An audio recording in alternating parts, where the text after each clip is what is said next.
नमस्कार, अभय न्यूज के 8 नवंबर सोमवार शाम के बुलेटिन में आप सभी का स्वागत है। आइए देखते हैं आज दिन भर की प्रमुख खबरें। अभय न्यूज समय समय पर अपने दर्शकों का आभार मानता रहा है और आपको स्पेशल गिफ्ट्स भी देता रहा है। पिछली बार फेसबुक कॉन्टेस्ट के विजेता रहे रवि कुमायूं ने जीती थी 40 इंची स्मार्ट टीवी। इसलिए एक बार फिर हम लाए हैं आपके लिए स्मार्ट टीवी जीतने का मौका। इस उपहार के लिए आपको हमें YouTube पर सब्सक्राइब करना होगा और रोजाना YouTube पर हमारे बुलेटिन पर कमेंट्स करने होंगे। कमेंट्स खबरों से जुड़े होना जरूरी होंगे या आप शहर की समस्याओं से भी हमें अवगत करा सकते हैं। 90 दिनों तक चलने वाले इस कॉन्टेस्ट पर हमारी टीम नजर रखेगी और सर्वश्रेष्ठ कमेंट्स करने वाले सब्सक्राइबर को बनाया जाएगा विजेता। और हाँ, इतना ही नहीं, टॉप 9 सब्सक्राइबर्स को भी मिलेंगे स्पेशल उपहार। तो हो जाइए तैयार। कृषि उपज मंडी में होने वाला अन्नकूट और दिवाली मिलन समारोह से स्थानीय भाजपा नेताओं ने सोमवार को कन्नी काट ली। जल संसाधन मंत्री तुलसी सिलावट ने कार्यक्रम में शिरकत की। उन्होंने कहा कि मंडी विकास और प्रगति की बुनियाद है।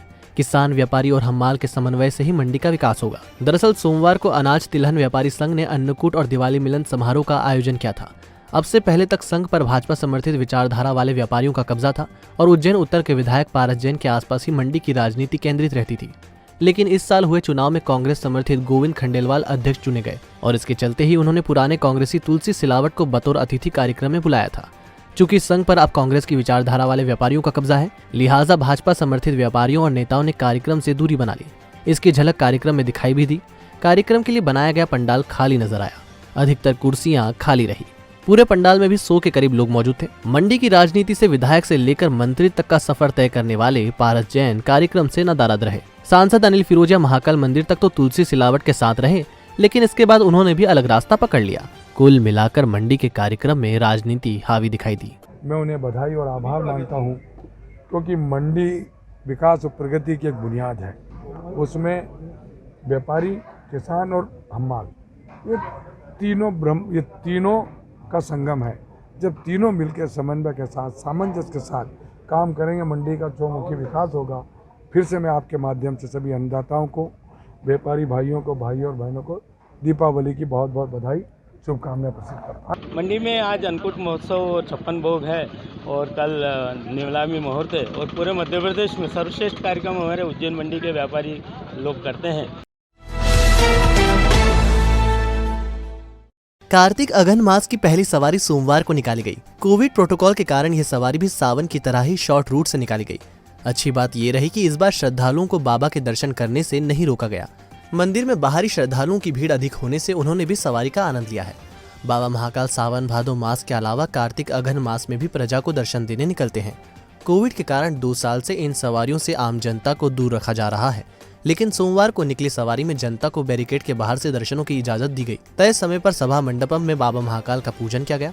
मन महेश स्वरूप में बाबा को चांदी की पालकी में बैठाया गया। फिर कहार पालकी लेकर बाहर निकले।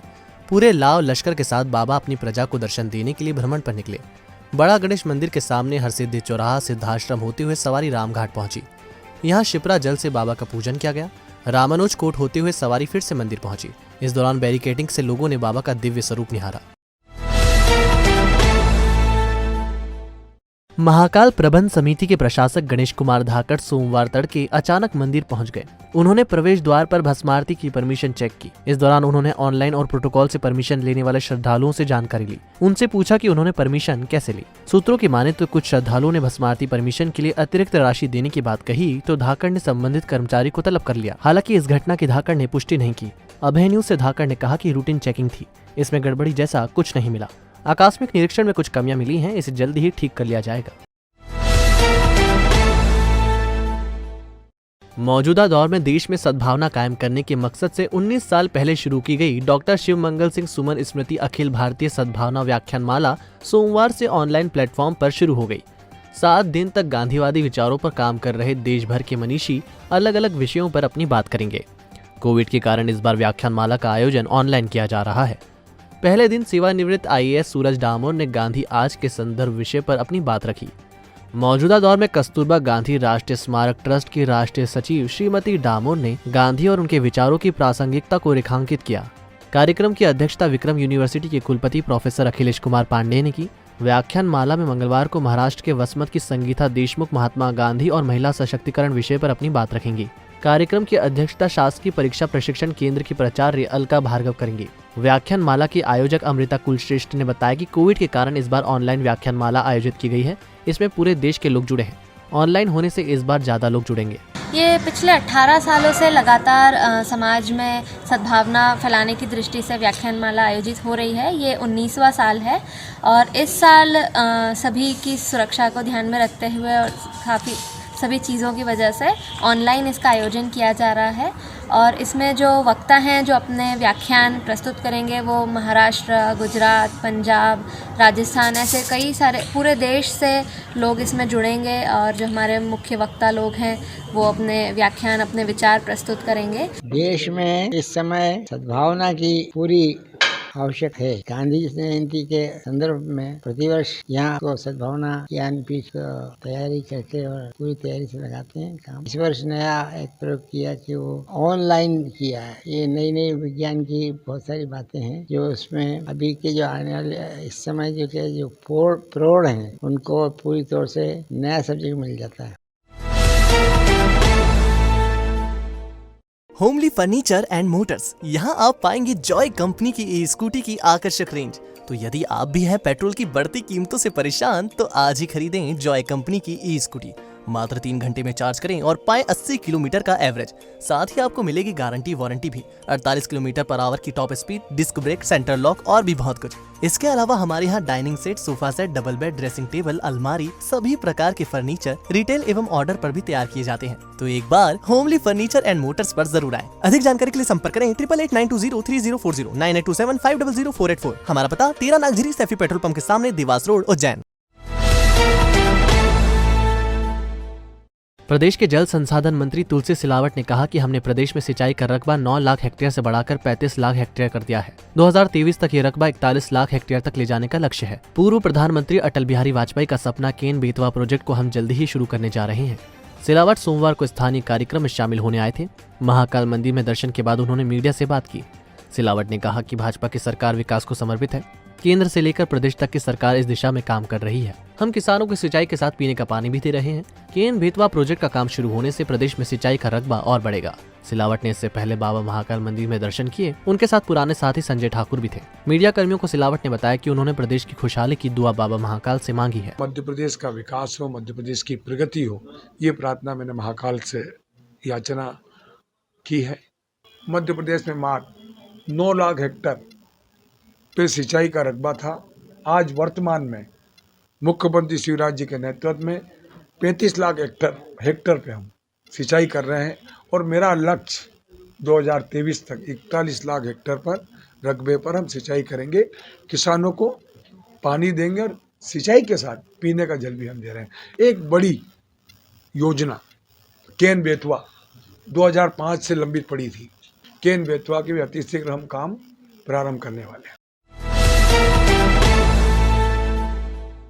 बड़नागर थाने के मौलाना में सोमवार को एक कार और बाइक की भिड़ंत में बाइक सवार की मौके पर ही मौत हो गई, जबकि बाइक सवार महिला बुरी तरह घायल है। घायल को उपचार के लिए अस्पताल भेजा गया है। दरअसल मौलाना निवासी संदीप कल्याणी बड़नागर से मौलाना तरफ आ रहा था, जबकि कार चालक गुजरात निवासी महाकाल दर्शन कर लौट रहे थे। मौलाना और बड़नागर के बीच तेज रफ्तार कार ने बाइक को टक्कर मार दी।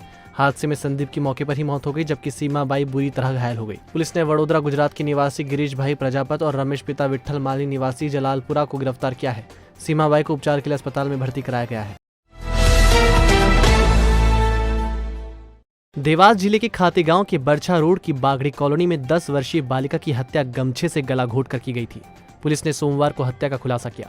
खातेगांव थाने में एएसपी ग्रामीण सूर्यकांत शर्मा ने बताया कि 7 नवंबर की शाम बागड़ी कॉलोनी में संजय यादव के निर्माणाधीन मकान में 10 साल की मासूम का शव मिला था। मामला संदिग्ध देख SP doctor Shivdayal, ASP Suryakant Sharma, थाना प्रभारी महेंद्र सिंह परमार मौके पर पहुंचे थे। दरअसल बालिका की हत्या कर शव सीमेंट की बोरियों के पीछे छिपाने की कोशिश की गई थी। घटना स्थल पर सीमेंट की खाली बोरियां मिली जिन पर खून लगा था। बालिका का रबर बैंड भी मौके पर मिला। जांच के दौरान पता चला कि गोलू उर्फ नरेंद्र को गांव के आसपास देखा गया था। बड़ी बरछा निवासी गोलू को पकड़कर पूछताछ की तो उसने बालिका की हत्या करना कबूल कर लिया। गोलू ने बताया कि बालिका की हत्या करने के बाद उसने शव को सीमेंट की खाली बोरी से ढक दिया था। पुलिस ने चंद घंटे के अंदर ही हत्या के आरोपी को गिरफ्तार कर लिया। कल करीब शाम को 7 बजे थाना खातेगांव के बागड़ी कॉलोनी से यह सूचना आई थी कि एक 10 वर्षीय बालिका की एक नवनिर्मित भवन में उसकी लाश पड़ी हुई है। इस सूचना पर तत्काल थाना प्रभारी महेंद्र परमार अपनी टीम के साथ और एसडीओपी ज्योति उमट मौके पर पहुंची थी और मैं भी एफएसएल अधिकारी के साथ मौके पर पहुंचा था। पुलिस अधीक्षक जी आए थे। जब पूरी विवेचना की गई तो यह तथ्य सामने आया कि उसमें जो काम करने वाला पूर्व में उस मकान में जो काम करता था गोलू उर्फ नरेंद्र बलाई, उसके द्वारा यह कृत्य किया गया है और गला घोटकर उस बालिका की उसने हत्या की है, जो उसने मौके पर कबूल भी कर लिया और हमने उसको गिरफ्तार भी कर लिया। रात्रि में ही हमने डॉक्टरों की टीम से मृतका का पीएम कराया है।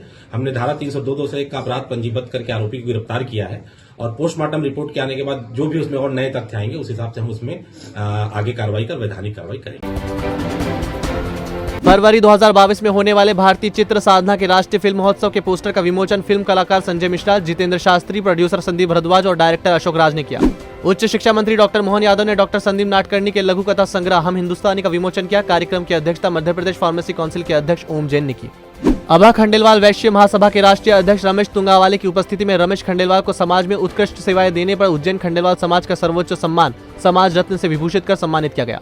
नापतोल विभाग ने नागधीरी स्थित अपना Shri cold drinks and restaurant के परमल पैकेट पर नियमानुसार घोषणा अंकित नहीं होने तथा विश्व बैंक कॉलोनी स्थित भावसार किराना में इलेक्ट्रॉनिक तोलकाटा अमुद्रांकित होने पर दोनों संस्थानों के विरुद्ध प्रकरण दर्ज किया है।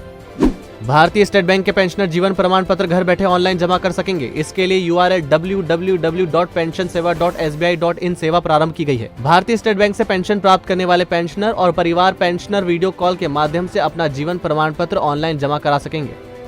जिझोतिया ब्राह्मण समाज का दीपावली मिलन समारोह एवं अन्नकूट महाकाल परिसर में हुआ। 56 भोग लगाने के साथ ही समाज की प्रतिभाओं का सम्मान किया।